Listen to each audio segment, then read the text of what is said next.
Hello everyone, myself Supriya Ghadke. Last time we discussed Fourier integration or Fourier transform, some basic properties and one problem we already discussed. Now we discuss some another problems of the Fourier transform, that is Fourier sine transform and Fourier cosine transform. Okay. So example is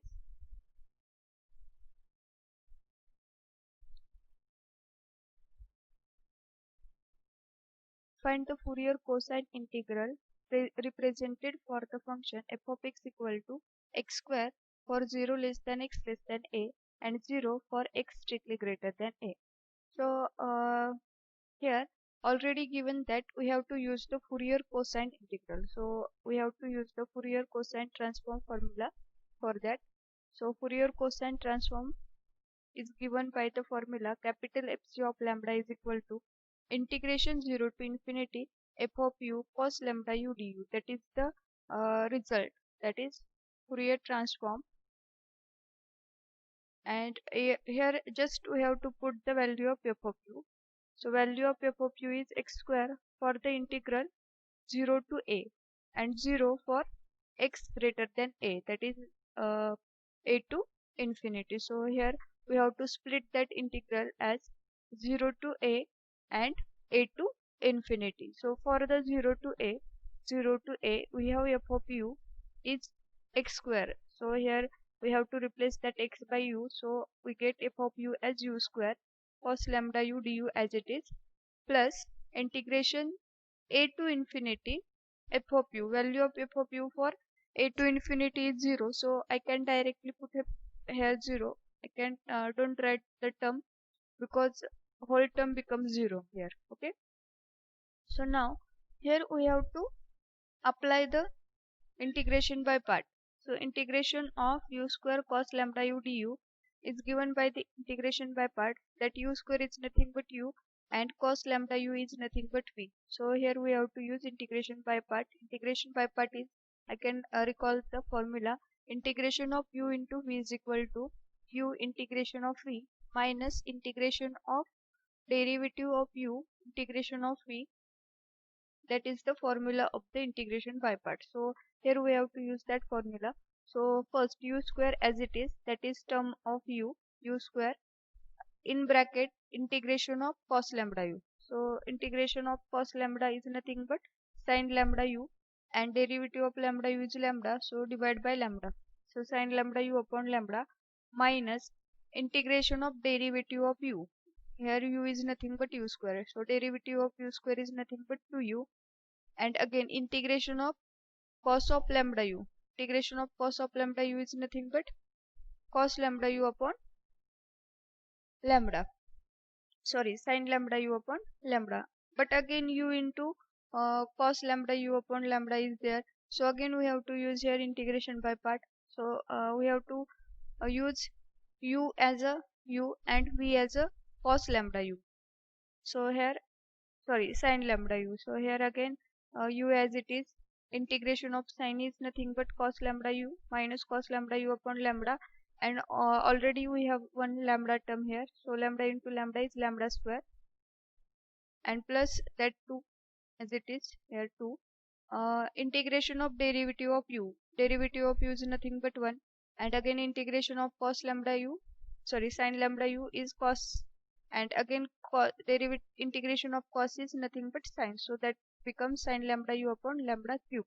So after using integration by part we get that result,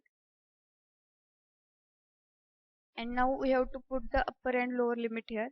So just we have to put value of u as a and value of u as 0. So first we have to put value of u as a, so replace that u by a, we get a square sin lambda a upon lambda plus 2a cos lambda a upon lambda square minus 2 sin lambda a upon lambda cube minus, now we have to put 0 here, so we get sin 0 is nothing but 0 and u is 0, so 0 into this term is 0, therefore u into whole this term again 0, and sin 0 is nothing but 0, so whole that term becomes 0 after putting the 0. So that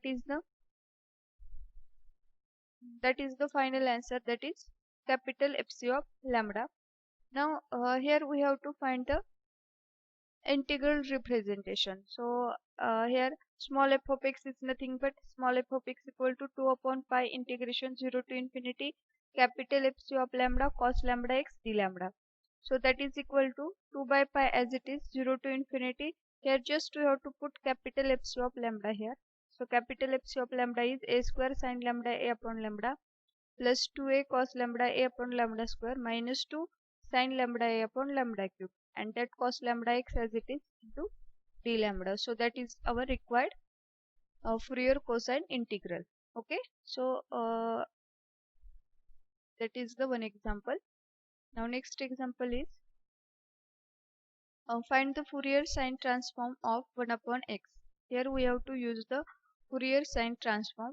So Fourier transform is given by capital S of lambda, S for the sine, capital Fs of lambda is equal to integration 0 to infinity f of u sin lambda u du is equal to, now here we have to put the value of f of u. Value of f of u is nothing but 1 upon u.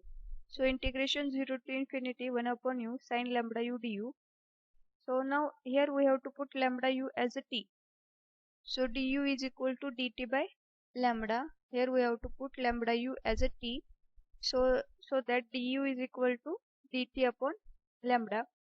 So after putting here values we get integration 0 to infinity.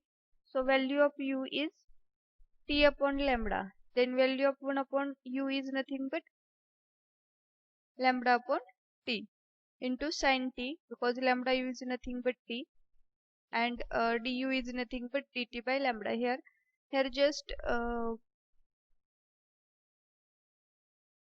we can put 1 upon u. So u is t upon lambda. So therefore 1 upon u is nothing but lambda upon t. So after simplifying, get lambda get cancel here. So here we get sin t upon t and 0 to infinity. So dt. We have formula number 7 here. If integration sin at upon t, when a is positive then value is pi by 2. When a is negative then value is minus pi by 2. Here a is positive because value of a is 1 here. Coefficient of t is 1 here. So value of a is 1. 1 is positive. So integration of 0 to infinity sin t upon t dt is nothing but pi by 2. So that is one problem of sine transform. Now we discuss the inverse Fourier transform. Solve the following integral equation.